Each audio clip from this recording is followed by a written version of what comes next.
কথা বন্ধ। মনোযোগ দিয়ে শুনো, ধ্যান দিয়ে শুনো, আমল করার উদ্দেশ্য নিয়ে শুনো, ঠিক আছে? গাফলতির সঙ্গে শুনবে না। বারবার বলা হয় তোমাদেরকে এই কথাগুলো, আর যে বারবার বলা হয় কিন্তু বারবার তোমরা এই ভুলগুলোই করো, ঠিক আছে? আউযু বিল্লাহি মিনাশ শাইতানির রাজিম। বিসমিল্লাহির রহমানির রহিম। দাঁত কাটছো কেন? সব বলেছি না, সব বিষয়ে দাঁত কেলাবে নি। সব বিষয়ে দাঁত কেলানো ভালো নয়। হযরত আবু যর রাদিয়াল্লাহু তাআলা আনহু বর্ণনা করছেন, হযরত আবু যর রাদিয়াল্লাহু তাআলা আনহু বর্ণনা করেন, রাসূলুল্লাহ সাল্লাল্লাহু আলাইহি সাল্লাম ইরশাদ করিয়াছেন। এক্ষুনি ধরবো, দাঁত কেনা বার করে দেবো, আমি বলে দিলাম। হযরত আবু যর রাদিয়াল্লাহু তাআলা আনহু বর্ণনা করছেন, রাসূলুল্লাহ সাল্লাল্লাহু আলাইহি ওয়াসাল্লাম বলিয়াছেন, তোমাদের মধ্যে কেহ যেন সামান্য ছোট নেকির কাজকেও মামুলি সাধারণ মনে করবে না। আর আমরা এটা করি।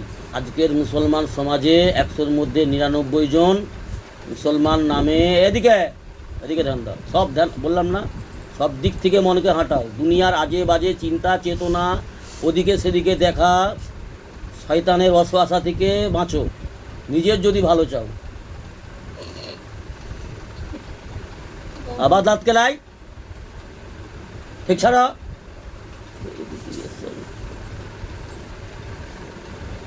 হাদিস পড়তে বসেছি, গল্প শোনাতে বসিনি। দুনিয়ার গল্প সময় তো খুব ধ্যান দিয়ে শুনবে, একদম মনোযোগ দিয়ে। হযরত আবু যর রাদিয়াল্লাহু তাআলা আনহু বর্ণনা করছেন যে রাসূলুল্লাহ আবার মুখের দিকে দেখা, এদিকে দেখো, আমার মুখের দিকে দেখো। এবার আমি কিন্তু কিছু ছুঁড়ে মারবো, আমি এখনো ইয়ার্কি করতে পারবো, বারবার বুঝি আমি।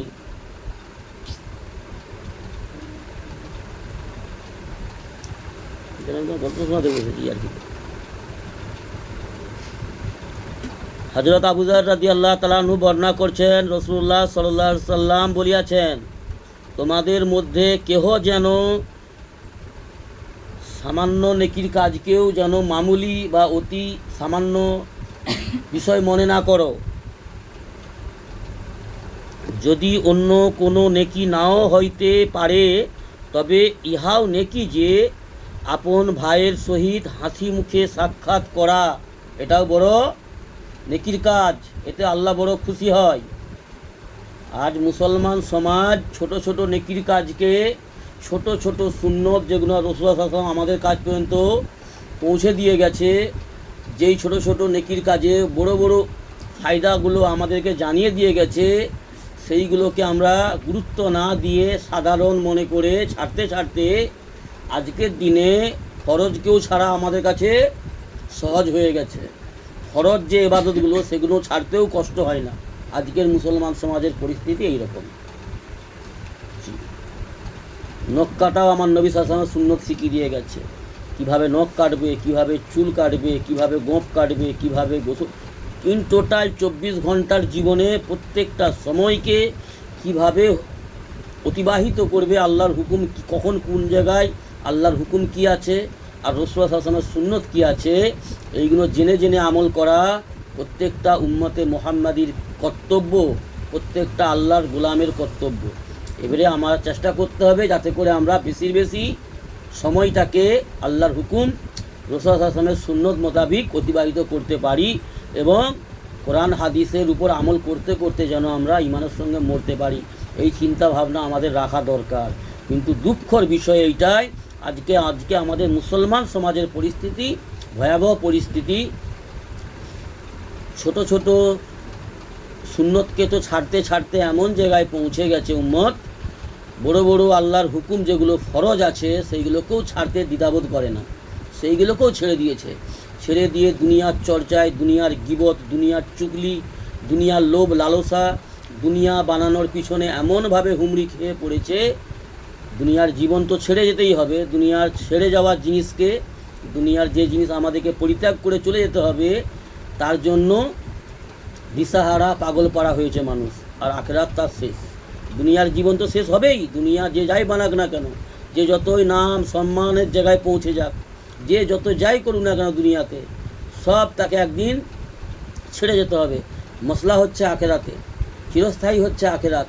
আর সেখানেও যেই ব্যক্তি আল্লাহর হুকুম নবীর সুন্নতকে গুরুত্ব দেবে না এবং আমল করবে না, মামুলি সাধারণ মনে করবে, সে কিন্তু আখেরাতে অপদস্থ এবং লাঞ্ছিত হবে এবং নাকাম হবে, হেরে যাবে। এই জন্য নিজের ফিকির নিজে করো।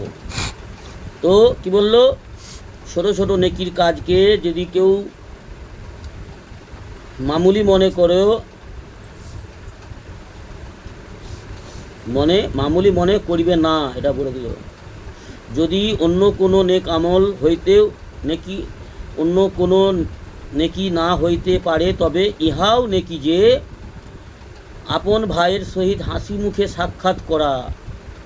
জি, আপন ভাই, মুসলমান ভাই এবং মায়ের পেটের ভাই, হাসি মুখে সাক্ষাৎ করা। অনেকে মুখ ভার করে, গম্ভীর ভাব করে, চোখ টোক লাল করে অনেকে কথা বলে।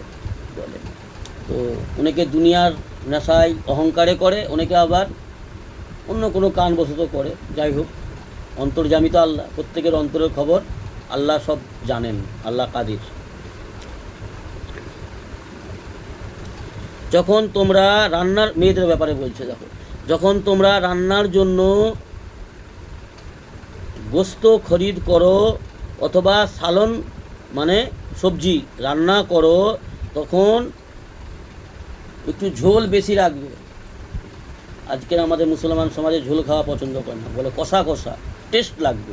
কিন্তু রাসূলুল্লাহ সুন্নত কী বলছে, তিরমিজি শরীফের হাদিস, যখন তোমার সবজি রান্না করবে, যখন তোমরা সবজি কাটাকুটি করবে, সেখানেও সুবহানাল্লাহ, আলহামদুলিল্লাহ, লা ইলাহা ইল্লাল্লাহু, আল্লাহু আকবার এইরকমভাবে জিকির করতে করতে কাজ করো, তাহলে তোমাদের ওই যে সবজি কাটাটাও নেকি হবে। যখন রান্না করবে, জিকির ফিকিরের সঙ্গে কাজ করো। আর সবজিতে একটু ঝোল বেশি রাখবে এবং যদি পারো উহা হইতে কিছুটা প্রতিবেশীদেরকে দিও। আশেপাশে তোমাদের যারা প্রতিবেশী, তোমাদের যারা ভালো মানুষ আছে, যারা অসহায়, কমজোর, দুর্বল, বা যদি অসহায় নাও হয়, আপসে মিলামেশা, পড়োশের সঙ্গে, প্রতিবেশীদের সঙ্গে এসব বিষয়ে লেনদেন রাখা ভালো। কথা বুঝে এলো? দ্বীন ইসলামের বিষয়কে সামান্য মনে করবে না। আল্লাহ আমাদের সেই বুঝ দান করুন।